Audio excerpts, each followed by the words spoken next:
Good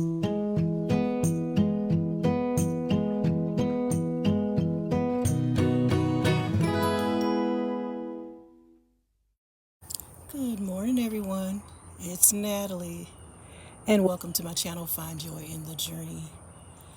I am up. This is a Thursday morning.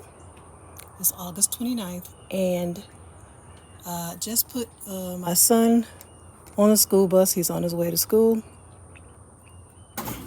So I decided to come out and look at the garden, and I just noticed how healthy and vibrant everything looks. I don't know if that's morning dew or if it rained. It looks like morning dew, but it's just everything looks so lush and healthy. Now, these are my seedlings. Now, right there, I'm trying out those peat pellets for the first time, and I put some seeds in there. It looks like it has a little bit too much water, so I'm going to have to pour some of that off. Those are my sweet potato seedlings. I made sweet potato slips, and with using those small potatoes down there from my harvest. Those are Beauregard potatoes that I harvested about a month ago. And I took the smaller potatoes and used them to make sweet potato slips. So I actually have some that I just put in the soil yesterday. And those are the rest of the sweet potatoes slips that I put in little seedling containers there. And there's some more down there in the water so they can grow roots. These are all my collards, mustards. There's some cabbage over there. More sweet potato slips. I have something called a red giant mustard. I can't wait to see that grow. It's in the back, so I can't really show it to you right now. I think I may have showed it to you before. It has these little, they're mustard greens, but they have these little red veins on the leaf. And I want to try those. So that's why I bought that. That also came from that local nursery that I go to. More nibble holes on my Chinese cabbage. But I just wanted to let you see how well everything's growing in my little planter pool. Or pool planter. But yeah, it's time to spray again, because they're really having a field day with my Chinese cabbage over there. My Tom Thumb lettuce is right here. I actually was going to make burgers for dinner yesterday, and I said to myself, you know what? I have lettuce at home. I have lettuce because I was in the grocery store getting hamburger buns, and I was looking for the other fixings that you use for burgers, and I thought about it, and I said, I have tomatoes and I have lettuce at home. And that is true, because in spite of the heat and the extreme temperatures, I am actually able to grow some tomatoes. One of my determinate plants are actually producing tomatoes. So I shared with you in one of my prior videos that tomatoes like temperatures of 65 to like 85 degrees. When you go into 90 and over, it actually causes the flowers to not pollinate, the little blossoms not to pollinate, so of course it doesn't produce tomatoes. Basically it stunts those flowers and it stops the production of tomatoes. So, and the temperatures here in my area has been in the 90s consistently. And so my tomatoes have been, the production of tomatoes have been halted. But that particular determinate tomato plant is actually producing tomatoes. So I was able to harvest some, and I have some in the house, and I actually use them when I cook. So they're small, but still, it's, I'm happy that I'm getting something. Okay, so here is my little greenhouse topper and my mustards and my collards. I have to give those collards some attention because look, they look terrible. I'm gonna get in there and do some pruning, because the more you cut off, they will regrow. So I need to get in there and get rid of those ugly leaves. Then I need to spray with some more of that 7 insect killer, to kill whatever it is, whatever pest that is that's eating away at some of my plants here. It's not a lot of them. It's just, I think they attack the broccoli, they do attack the Chinese cabbage, and of course, what I just showed you over there, the collards. But I really just wanted to hop on real quick and do a very short video. I'm not going to go too long. Okay? And just show you how everything looks in the morning, how everything looks all nice and perky. Looks pretty good. That Primo Vantage cabbage seems to be holding on. Now that one right there is a Cheers cabbage. That's Cheers. And then those two over there, those are also Cheers cabbage. Mustard's there.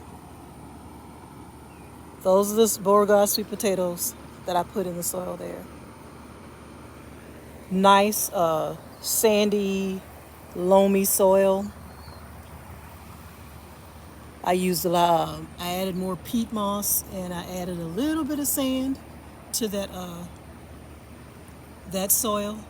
Made sure it had a sort of a low nitrogen, high in phosphorus, not too high, and sort of a low in potassium. So, see, if you have too much nitrogen, all you have is a lot of leaves, like with this one here. But these are actually leaves that you can eat, so you kind of want leafy, sweet potato vines because you eat those. Well, I don't, but I'm supposed to be. They're edible.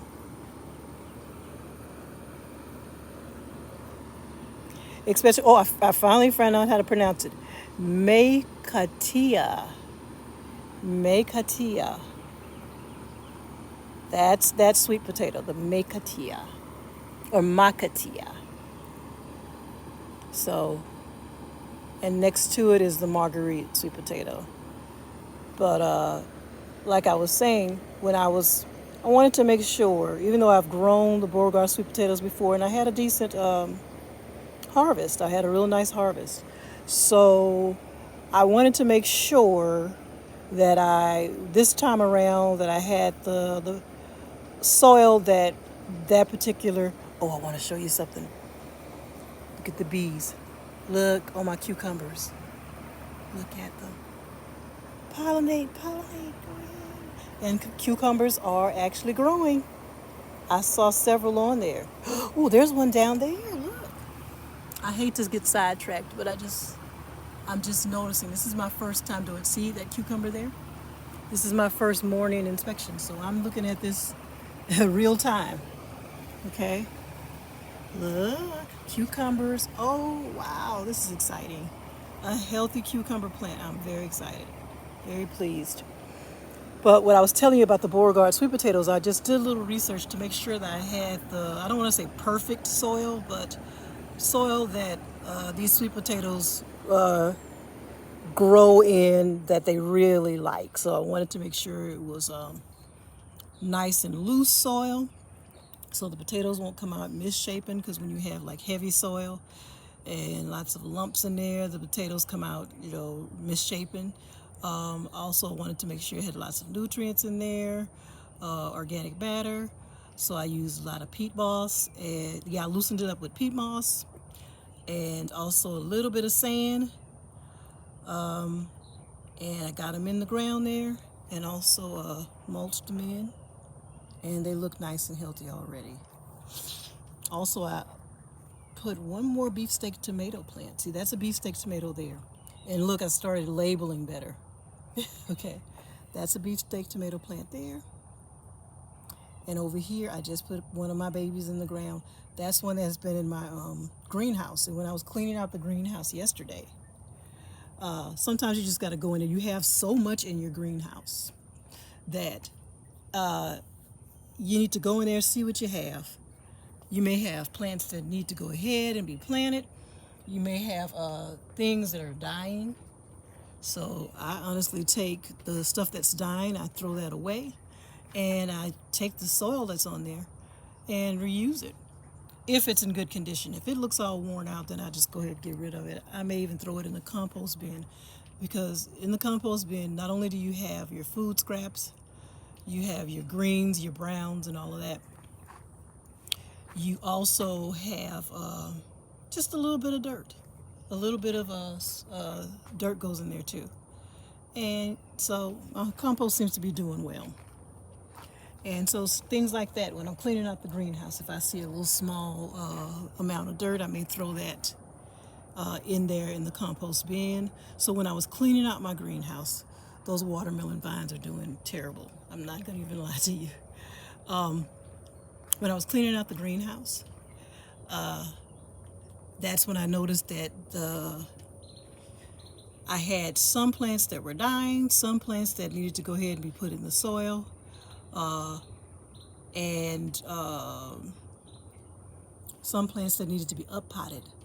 So, and it was so nice yesterday. Oh, the weather was absolutely perfect. I worked for hours in nice, cool conditions. So it felt good. It's like, if this is any indication of how fall is going to be when fall rolls in, it's going to, I'm going to have such a good experience in the garden, because I mean, I love being in the garden. And even in the heat, I was out here. I just put a fan on me. I paced myself, drank a lot of fluids, took breaks, but I got the work done. And that's why I think I was able to have somewhat of a harvest, and also keep my plants healthy. I was able to keep things healthy. And look at my peppers, my banana peppers there. So yeah, I was able to keep my plants healthy. Everything looks nice, and nothing was burned to a crisp, because I kept everything well mulched and well watered, and that was a task in itself, just keeping things watered and maintained. But since I knew it wasn't going to be like a stellar harvest on certain things, I just made sure everything was maintained. I did a lot of maintenance. I did a lot of reworking everything and grouping things. I like things grouped. It's just easier for me. The tomatoes are here. Okra is there. Over here, it's kind of a mismatch. Right here, I have like my herbs. I have the basil, the oregano, the rosemary. Then the sweet potatoes are next to it. And now, since I am actually growing some brassicas, I have those in that area where those containers were moved. The containers that were there originally in that area were, I believe, sweet potatoes. So once I harvested those sweet potatoes, no, they weren't sweet potatoes. They were regular potatoes. And I actually didn't get a harvest from them. It were Kennebec, Red Norland, and Yukon Gold. And I had no harvest whatsoever. Messed up, put a little too much compost, not a little, a lot of compost on those potatoes, and they literally dissipated in the soil. They just rotted right there in the soil. So I got no potato harvest. So those containers were taking up this entire area over there. So once I got rid of those potatoes, I reused the containers, and I just reworked that area. So I have my brassicas there and some lettuce. It's a little mixture, but still it's like a leafy green family over here, and brassicas. So but I like to keep things organized. It's just better for me to do that. My corn looks pitiful. Excuse me. Early in the morning, I'm a little hoarse. And these are mustards. I just decided to just use that space in that raised bed. And there's beans on the other side. I got some weeds coming up, so I'm gonna have to go in there and pull that. I don't even think that's weeds, that's just regular grass. I'm gonna go in there and pull that up. They're actually growing from out of my raised bed. That is insane. I said I wasn't gonna do a long video, and here I am doing one. But yeah, and I have it covered with shade cloth. Yes, I'm trying to protect those greens and sort of protecting the beans a little bit. Those are red kidney beans over there.